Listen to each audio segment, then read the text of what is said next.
ओम नमः शिवाय। ओम नमो नारायण। ओम नमो भगवते वासुदेवाय। तुलसीदास जी कहते हैं, जिनके पास श्रद्धा रूपी राह खर्च नहीं है और संतों का साथ नहीं है और जिनको श्री रघुनाथ जी प्रिय नहीं हैं, उनके लिए मानस अत्यंत ही अगम है। अर्थात श्रद्धा, सत्संग और भगवत प्रेम के बिना कोई इसको नहीं पा सकता। ये कहा है, इसमें एक शब्द आया है अगम। अगम माने जो जाना न जा सके। गम माने जाना होता है, एक संस्कृतिक शब्द आता है, धातु है। गम माने जाना। अगम जो जाना ना जा सके, जहाँ तक जाया ना जा सके, जहाँ तक पहुँचा ना जा सके। रामचरितमानस को कैसे समझा जा सकता है? अगर आपके पास श्रद्धा है, सत्संग है और भगवत प्रेम है, ईश्वर में जरा सी भी भावना है आपकी, तब आप इस बात को समझेंगे कि इस रामचरितमानस में क्या कहा जा रहा है। यदि कोई मनुष्य कष्ट उठाकर वहां तक पहुंच भी जाए तो वहां जाते ही उसे नींद रूपी जूड़ी आ जाती है। हृदय में मूर्खता रूपी बड़ा कड़ा जाड़ा लगने लगता है, जिससे वहां जाकर भी वह अभागा स्नान नहीं कर पाता। जगह जगह रामकथा होती हैं, 8 दिन 9 दिन या 1 हफ्ता इस तरह से रामकथावाचक रामकथा करते हैं। कभी आप वहाँ जाएंगे तो देखेंगे कि लेडीज की बहुत तादाद है, लेकिन वो सब आपस में बातचीत करने में मगन, और कुछ तो लोग और कुछ औरतें भी वहाँ जाकर सो जाते हैं। तभी तो लिखा है तुलसीदास जी ने कि वहाँ जाते ही नींद रूपी जूड़ी आ जाती है। अध्यात्म में वैसे भी सबसे बड़ी बाधा नींद की ही कही गई है। किसी भी शुभ कर्म को करने में, भगवान के क्षेत्र में सबसे पहले आती है आपको आलस और जम्हाई, और उससे बढ़कर उनका जो स्वरूप है वो है नींद। वो आपको आकर के घेर लेता है। वो आपको जो रस मिलना चाहिए, जो परमात्मा का आशीर्वाद मिलना चाहिए, जो कृपा मिलनी चाहिए, वो उन कानों को, द्वार को ही बंद कर देता है कि जो सुन ही नहीं पाते। क्योंकि यदि सत्संग की और श्रद्धा की और ईश्वर की कृपा दृष्टि होगी तभी आप कुछ सुन पाएंगे। उससे उस सरोवर में स्नान और जलपान तो क्या नहीं जाता, अभिमान सहित लौट आता है। फिर यदि कोई उससे वहां का हाल पूछने आता है तो वह अपने अभाग्य की बात नहीं कहकर सरोवर की निंदा करके उसे समझाता है। जिसको राम कथा सुनने से पहले ही नींद आ जाती है, वो भला क्या समझ पाएगा। और अगर कोई उससे पूछे कि राम कथा में क्या है, क्या कहा गया वहां पर, तो राम कथा की ही निंदा करने लगता है। ये सारे विघ्न उसको नहीं व्यापते, बाधा नहीं देते। जैसे रामचंद्र जी सुंदर कृपा दृष्टि से देखते हैं, वही आदर पूर्वक इस सरोवर में स्नान करता है और मान भयानक त्रिताप से नहीं जलता। जिस पर श्री रामचंद्र जी की कृपा दृष्टि है, वही इस रामचरित रूपी मानस सरोवर में स्नान कर पाता है, अर्थात रस ले पाता है। और उसको मान भयानक त्रिताप, 3 प्रकार के ताप कहे हैं। ताप माने दुख, तकलीफें, कष्ट, आध्यात्मिक, आदि दैविक, आदि भौतिक तापों से नहीं जलता। आध्यात्मिक ताप की जल्दी से चर्चा कहीं देखने को नहीं मिलती। आध्यात्मिक दुख, कष्ट बड़ा परेशान करता है। ये तो वही जानता है जो साधना करता है, जो ध्यान करता है, जो ईश्वर के क्षेत्र में जरूर से ज्यादा लीन रहता है, मगन रहता है, उसको आध्यात्मिक ताप होता है, आध्यात्मिक दुख, कष्ट और तकलीफ होता है। कैसे होता है? जिस प्रकार से आपके पास अगर ज्यादा पैसे हों, आपका ज्यादा बड़ा मोटा बैंक बैलेंस हो, या आप जरूर से ज्यादा धनी बन जाएं,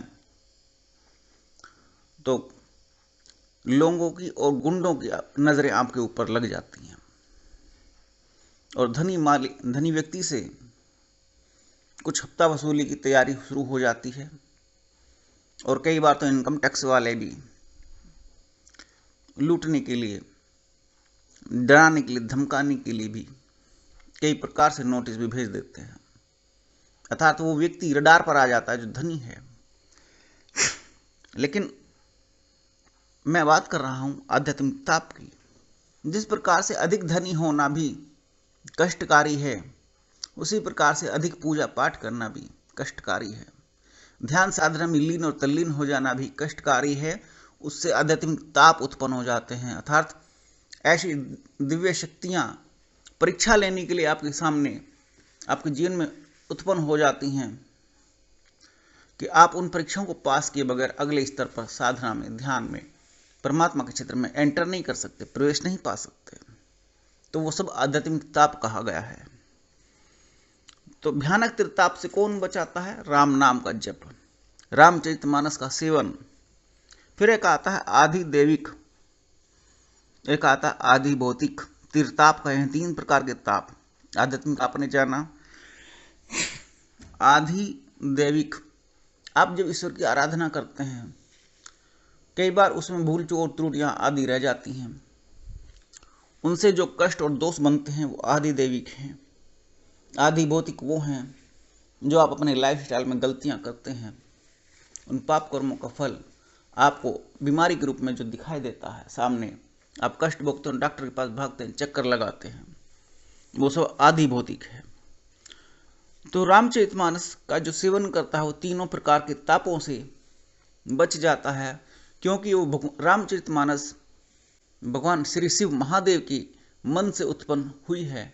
और वो उमा को, देवी पार्वती को एक कथा सुना रहे हैं और स्वयं ही कह रहे हैं कि जो राम नाम का स्मरण करता है, जप करता है, सेवन करता है, हे उमा, वह भयानक त्रितापों से बच जाता है।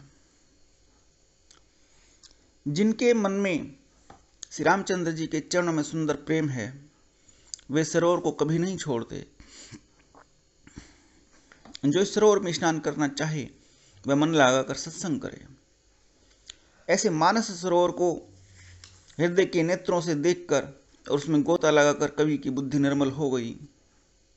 हृदय में आनंद और उत्साह भर गया और प्रेम तथा आनंद का प्रवाह उमड़ आया। उसे सुंदर कविता रूपी नदी बह निकली, जिससे श्री राम जी का निर्मल यश रूपी जल भरा। और इस कविता रूपी नदी का नाम सरयू है, जो संपूर्ण सुंदर मंगलों की जड़ है। लोकमत और वेदमत इसके 2 सुंदर किनारे हैं। 2 परंपराएं साथ साथ चलती हैं। जहाँ जटिलता आती है जीवन जीने में, वहाँ लोग शास्त्रों को एक तरफ धर देते हैं और अपने मन के अनुसार या अपने हित में जो साधन बन पड़ता है वैसे निर्णय लेकर के आगे बढ़ते हैं। क्योंकि जीवन जीना है, इसी वजह से लोकमत उत्पन्न हुआ, लोक परंपरा उत्पन्न हुई। और एक है वेद मत, कि वेद के अनुसार, विधि के विधान के अनुसार क्या करना चाहिए। और धर्म संकट ऐसा नहीं है कि किसी के जीवन में नहीं आता, धर्म संकट सभी के जीवन में आता है। भगवान राम के भी आया, दशरथ जी के जीवन में भी आया, कृष्ण के जीवन में भी आया। आपको इस धर्म संकट से कैसे निजात पानी है। एक एग्जाम्पल लेता हूं आज का। धर्म संकट बड़ा है, जिसमें संतान आपकी बड़ी होकर के अपने पढ़ाई लिखाई और बाहर कहीं पढ़ने रहने के लिए भेज दिया, उसको कहीं प्रेम हो गया और आप ना चाह करके भी ऐसे कदम उठाते हैं कि चलो बच्चा खुश रहेगा, और बच्चा आपके बारे में सोचता नहीं बिल्कुल भी। 20 साल 25 साल की आपकी सारी मेहनत तपस्या सब व्यर्थ चली जाती है। मन में बड़ा धर्म संकट और कष्ट महसूस होता है, उत्पन्न होता है उस समय पर। और जो वो बच्चा अपने कर्तव्य और अधिकारों का दोष रूपी पालन करता है, कि माता पिता के प्रति तो कर्तव्य छोड़ ही देता है, और उससे जो पितृदोष उत्पन्न होता है, आने वाले वंशजों और पूर्वजों दोनों के लिए हानिकारक स्थिति बनती है। लेकिन माता पिता बच्चे की खुशी के लिए कदम उठा लेते हैं, क्योंकि धर्म संकट है। कई बार घर में ऐसी विपरीत परिस्थितियां बन जाती हैं कि पति पत्नी के मध्य या भाइयों भाइयों के मध्य शांति नहीं रह पाती, संपत्ति को लेकर विवाद हो जाता है, बड़ा धर्म संकट उत्पन्न होता है। जो दो भाई एक साथ पले बढ़े या जो दो पति पत्नी आपस में बड़े प्रेम से रहते वाले और समय आने पर वही एक दूसरे के प्रतिद्वंदी दिखलाई देते हैं, वो समय का प्रभाव, वो ये नहीं समझ पाते कि ये धर्म संकट आ खड़ा हुआ कि हमारे बीच दूरी क्यों बढ़ गई। तो लोकमत और वेदमत, इसकी दो सुंदर किनारे हैं। तुलसीदास जी कहते हैं कि वेदमत और लोकमत किसके सुंदर किनारे हैं? रामचरितमानस रूपी नदी के। और रामचरितमानस क्या प्रदान करती है? आपको लोकमत और वेदमत दोनों के मध्य संतुलन प्रदान करती है। अर्थात रामचरितमानस के अंदर आपको धर्म संकट से बचने की समस्त प्रकार की सुविधाएं मिलती हैं। अर्थात आपको ऐसे परामर्श स्वतः ही मिल जाते हैं कि धर्म संकट में आपको कब क्या करना चाहिए। ओम नमो नारायण, ओम नमो भगवते वासुदेवाय, ओम नमः शिवाय।